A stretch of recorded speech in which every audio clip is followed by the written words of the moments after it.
আসসালামু আলাইকুম। সংবাদে আপনাদের সবাইকে স্বাগত জানাচ্ছি। আমি ফিরোজ তোহা। শুরুতেই সংবাদ শিরোনাম। বাংলাদেশের সর্বশেষ গুরুত্বপূর্ণ আপডেট সংবাদে আপনাকে স্বাগত। শুরুতেই সংবাদ শিরোনাম, পরে বিস্তারিত।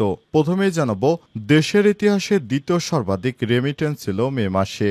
আসন্ন কোরবানি ঈদকে সামনে রেখে বাড়ছে রেমিটেন্স প্রবাসী আয়। সদ্য সমাপ্ত মে মাসে দেশের ইতিহাসে দ্বিতীয় সর্বাধিক রেমিটেন্স এসেছে, যার পরিমাণ 297 কোটি বা 2.97 বিলিয়ন মার্কিন ডলার। বাংলাদেশি মুদ্রায় প্রতি ডলার 122 টাকা হিসেবে যার পরিমাণ 36,234 কোটি টাকা। বাংলাদেশ ব্যাংকের তথ্য বিবরণী থেকে জানা গেছে সব তথ্য। জানাবো, দখলদার ইসরায়েলি বর্বরতার আরেক চিত্র। ত্রাণ নিতে যাওয়া ফিলিস্তিনিদের উপর গুলিবর্ষণ, হতাহত 250। দক্ষিণ গাজার রাফা পশ্চিমে আল মাওয়াশি এলাকায় ত্রাণ সংগ্রহে যাওয়া সাধারণ মানুষের উপর নির্বিচারে গুলি চালিয়েছে দখলদার ইসরায়েলি বাহিনী। আজ এই ঘটনায় প্রায় 50 জন নিরীহ ফিলিস্তিনি নিহত হয়েছে এবং 200 জনের বেশি মানুষ আহত হয়েছে বলে জানিয়েছে গাজার স্বাস্থ্য মন্ত্রণালয়। মন্ত্রণালয়টি আরও জানিয়েছে, নিহতদের মধ্যে 28 জনের মরদেহ গাজার খান ইউনুস নাসের হাসপাতালে এবং 21 জনের মরদেহ রেড ক্রেসের ফিল্ড হাসপাতালে পাঠানো হয়েছে। আহতদেরকেও বিভিন্ন হাসপাতালে পাঠানো হয়েছে। এরপর জানাবো, অ্যামনেস্টির পরিচালক বলেন, পশ্চিমারা অনেক আগেই বিশ্বাসযোগ্যতা হারিয়েছে। সম্প্রতি গাজা ইস্যুতে দেওয়া ফরাসি প্রেসিডেন্ট ইমানুয়েল ম্যাক্রোর বক্তব্যকে ব্যঙ্গাত্মক প্রক্রিয়া জানিয়েছে অ্যামনেস্টি ইন্টারন্যাশনালের পরিচালক অ্যাগনেস কালমার্ট। তিনি বলেছেন, পশ্চিমারা 19 মাস আগেই তাদের বিশ্বাসযোগ্যতা হারিয়ে ফেলেছে। এখন বন্দুকের গুলির চেয়েও অনেক বেশি গতিতে কাজ করলে তাহলে বিশ্বাসযোগ্যতা কিছুটা ফেরত আসতে পারে। এদিকে কানাডার 97 স্থানে নিয়ন্ত্রণহীন দাবানল সরিয়ে নেওয়া হলো 2600 মানুষকে। ভয়াবহ দাবানলের কবলে পড়েছে কানাডা। এই অবস্থায় পশ্চিম ও মধ্য কানাডার 26,000-এরও বেশি লোককে নিরাপদ স্থানে সরিয়ে নেওয়া হয়েছে। কর্মকর্তা এবং দেশটির গণমাধ্যমের প্রতিবেদন অনুসারে নিরাপদ স্থানে সরিয়ে নেওয়াদের মধ্যে মানিটোবা এবং সাস্কচোয়ান এবং আলবার্টার রাজ্যের লোকজন রয়েছে।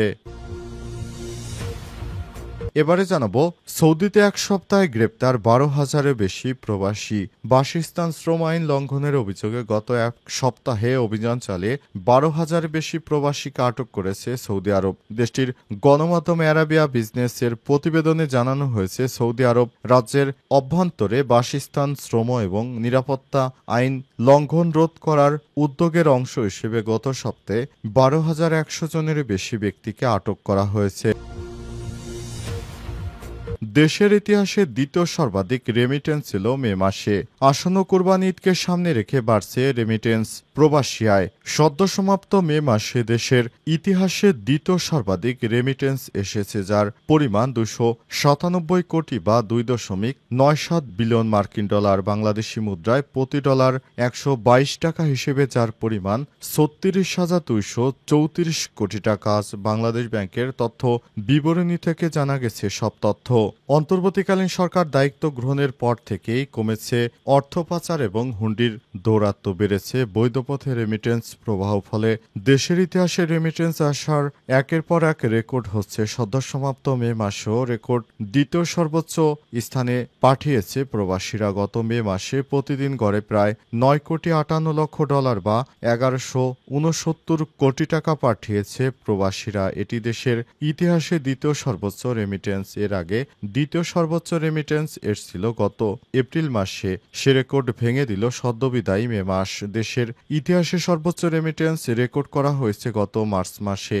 সে মাসে 3.29 বিলিয়ন ডলার রেমিটেন্স পাঠিয়েছে প্রবাসীরা। আজ বাংলাদেশ ব্যাংকের তথ্য বলছে, অন্তর্বর্তীকালীন সরকার দায়িত্ব নেওয়ার পর প্রতি মাসেই 2 বিলিয়ন ছাড়াচ্ছে রেমিটেন্স। এখন পর্যন্ত চলতি অর্থ বছরের জুলাই থেকে মে প্রথম 11 মাসে মোট 8,750 কোটি 70 লাখ ডলারের রেমিটেন্স এসেছে দেশে, যা 2023-24 অর্থবছরে প্রথম 11 মাসে জুলাই মে এসেছে 2,137 কোটি 40 লক্ষ ডলার। সেই হিসেবে গত অর্থবছরে একই সময়ের চেয়ে চলতি অর্থবছরে প্রথম 11 মাসে 6.13 বিলিয়ন ডলার বা 613 কোটি 30 লাখ ডলারের বেশি রেমিটেন্স এসেছে বাংলাদেশে। ইসরায়েলি বর্বরতা আরেক চিত্র। ত্রাণ নিতে যা নিরীহ ফিলিস্তিনিদের উপর গুলিবর্ষণ, হতাহত ২৫০ জন। দক্ষিণ গাজার রাফার পশ্চিমে আল মাওয়াশি এলাকায় ত্রাণ সংগ্রহ করতে যা সাধারণ মানুষের উপর নির্বিচারে গুলি চালিয়েছে দখলদার ইসরায়েলি বাহিনী। আজ এই ঘটনায় প্রায় ৫০ জন নিরীহ ফিলিস্তিনি নিহত হয়েছে এবং ২০০ জনের বেশি মানুষ আহত হয়েছে।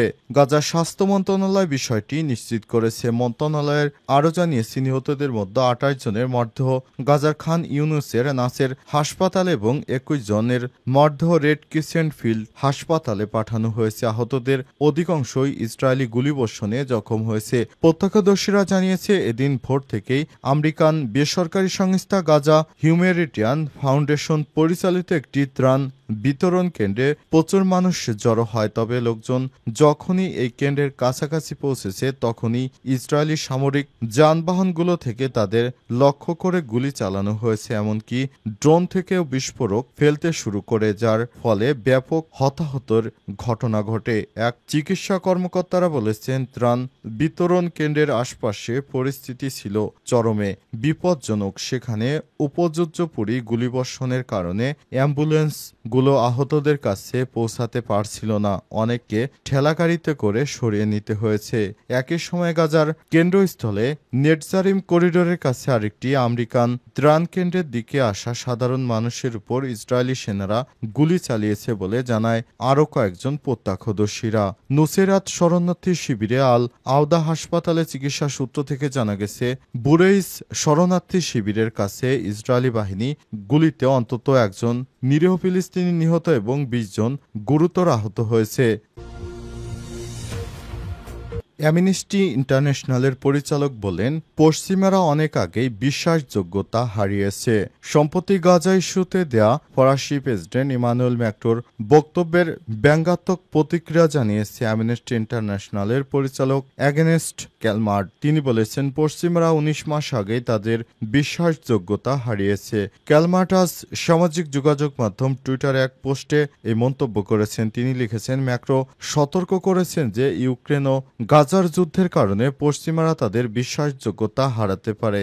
সত্যি কি তাই? গাজায় ইসরায়েলি আগ্রাসনে পশ্চিমাদের জড়িত থাকার ফলে বা এর প্রতিক্রিয়ায় নীরব থাকার ফলে তারা তো ১৯ মাস আগেই তাদের বিশ্বাসযোগ্যতা হারিয়ে ফেলেছে। অ্যামনেস্টির পরিচালকের মতে, সেই বিশ্বাসযোগ্যতা পুনরুদ্ধার করার জন্য শব্দের চেয়ে অনেক বেশি কিছু করা প্রয়োজন। এদিকে ব্রিটিশ সরকার তাদের ৬টি অস্ত্র কারখানায় ১.৫ বিলিয়ন পাউন্ড বা $২ বিলিয়ন ব্যয় করবে এবং যুক্তরাষ্ট্র থেকে পারমাণবিক অস্ত্র বহন ও নিক্ষেপ করতে সক্ষম যুদ্ধ বিমান কিনবে বলেও জানিয়েছে রয়টার্স। এক প্রতিবেদনে বলা হয়েছে, ব্রিটেনের প্রতিরক্ষা মন্ত্রণালয় জানিয়েছে তারা যুক্তরাজ্যের তৈরি ৭০০০ দূরপাল্লার অস্ত্র কিনবে।